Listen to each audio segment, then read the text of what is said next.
The grocery store was louder than usual for a late Tuesday afternoon.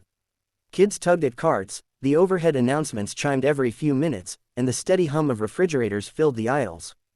For most people, it was ordinary noise. But for Ryan Hale, it was a distraction he welcomed, because silence was worse. Silence meant thinking, and thinking meant remembering. And remembering was something he tried not to do.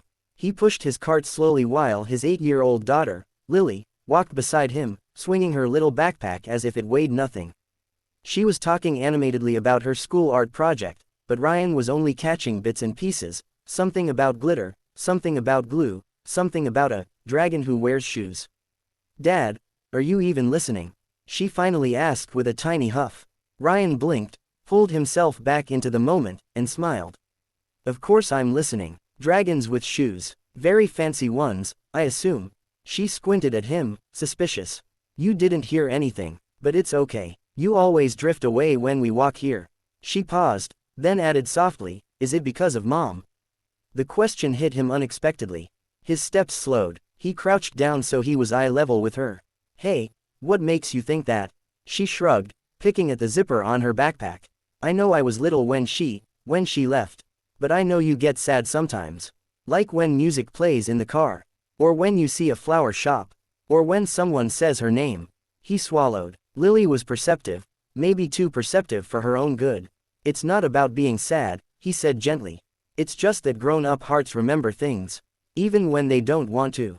She nodded like she understood everything, even though she couldn't possibly grasp all the layers behind his words. But then her eyes widened.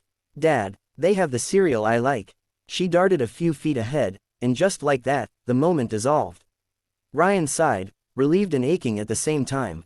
Losing Emma had been the hardest thing he'd ever gone through. Not just because she was the love of his life, but because she was also Lily's mother. And no matter how many years passed, the space she left behind remained empty. He followed Lily into the next aisle. It happened so fast, he almost thought he imagined it. The sound of a laugh, not loud, not forced, but soft and familiar, floated across the aisle. The kind of laugh that used to wake him up gently on Saturday mornings. The kind of laugh he hadn't heard in nearly 7 years. No, not possible. He turned his head instinctively, scanning the people nearby. A mother selecting pasta sauce. An elderly man comparing 2 brands of soup. A teenager scrolling on his phone. And then, a woman, halfway down the aisle, leaning her cart against her hip as she looked through the shelves. Her hair was slightly longer, her posture a little more careful, her clothes simple. But none of it mattered. Her presence hit him like a tidal wave. Emma. Ryan froze completely. His breath lodged in his throat. It couldn't be. She was gone. She had vanished. Left a note, taken nothing except a suitcase, and disappeared across state lines. No phone calls. No letters. Just silence. And yet, here she was. Or at least someone who looked exactly like her. The same soft profile, the same way she tucked a loose strand behind her ear, the same familiar posture he had memorized from years of loving her. His hands trembled on the cart handle. He wanted to move, to speak, to breathe, but nothing happened. "Dad?" Lily asked, returning with her cereal. Then she followed his stare. She squinted, confused for a moment, until her eyes widened in understanding, as if she recognized something deeper than just a face. Her voice was quiet. "Dad, she's the one you never forgot." He turned, hoping it was true, hoping he wasn't imagining it, hoping this moment wasn't some cruel trick of memory and longing. His heart pounded so loudly he could hear it in his ears. Emma lifted a box from the shelf, looked up, and saw him. Her whole body froze. For a moment, everything stopped. The store noise faded, the announcements muted, and all that existed was the space between them. Ryan felt like he'd been punched in the stomach. His chest tightened, his breath caught, and it was as if 7 years of pain, confusion, and unanswered questions crashed into him at once. He didn't know what expression he wore. Shock, anger, relief, all of them. Emma's lips parted slightly, a fragile breath escaped her. She whispered something he couldn't hear. And then, slowly, tentatively, she took a small step toward him. Lily looked up at him, her eyes big and searching. "Dad, that's her. That's Mom." He didn't know how she knew. Maybe it was instinct. Maybe it was the way the woman looked at him, like he was someone she used to breathe for. Emma approached, her hands trembling on the cart handle.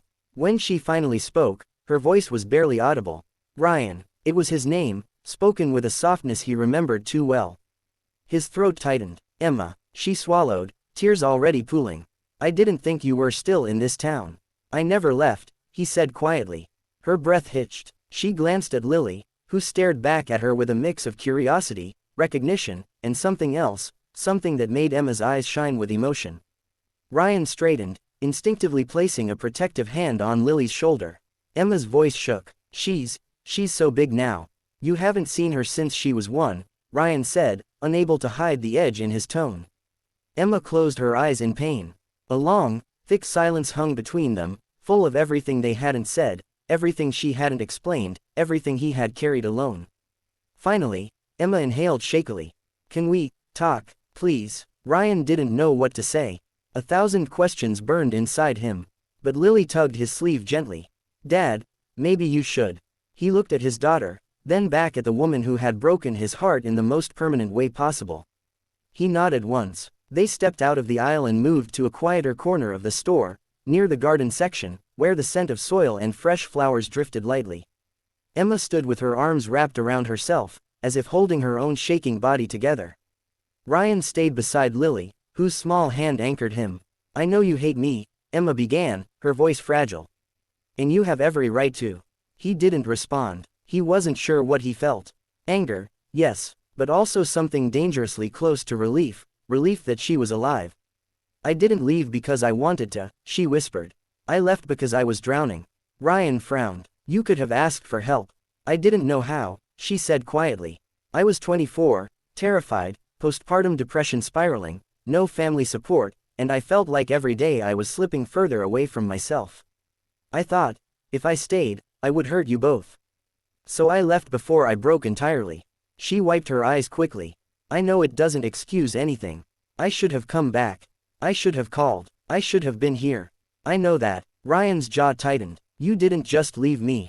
You left her. Emma flinched like he'd physically hit her. I know, she whispered. And I'll regret it for the rest of my life. The silence stretched, heavy with truths finally spoken. Lily stepped forward slowly, her expression soft, not angry, just curious. Did you love me? Emma dropped to her knees instantly, tears spilling.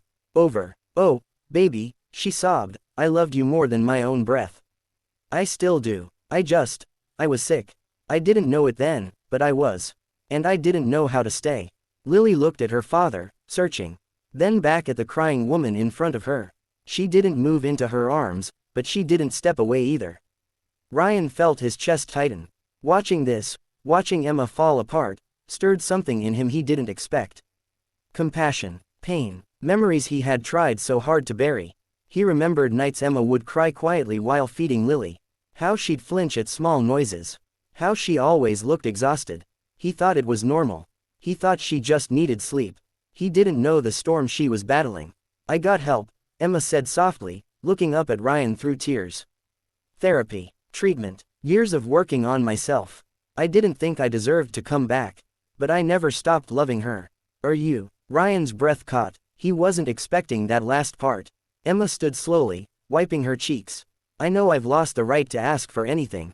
But if you let me, even just once a month, I'd like to know her. Even if she never calls me mom. Lily looked up at Ryan. Dad, I want to know her. At least a little. The words struck him deeply. Lily rarely asked for anything big. She was gentle, thoughtful, always trying to make others feel better. Hearing her say she wanted this, it softened everything inside him. He looked at Emma. For the first time, he didn't see the woman who left. He saw the woman he once loved, the woman who had been sick and lost, the woman who fought her way back from the dark. Maybe forgiveness wasn't immediate, maybe trust would take time, maybe healing would be messy. But maybe this wasn't the end of their story. Maybe it was the beginning of something new. He exhaled slowly. Okay, he said softly. We can start, slowly. Emma's lips trembled. Thank you, she whispered, breaking down again. Lily stepped closer, hesitated, then gently touched her mother's hand. A simple touch, but enough to make Emma sob. Ryan watched them, his heart heavy but hopeful. He didn't know what their future would look like. He didn't know if Emma would earn Lily's trust, or his. But for the first time in years, he felt something shift inside him. Something like peace. As they walked out of the store together, still distant, still unsure, but no longer strangers, Ryan knew one thing for certain. Some people never truly leave your heart. And some stories aren't meant to end where they break. Sometimes, they begin again.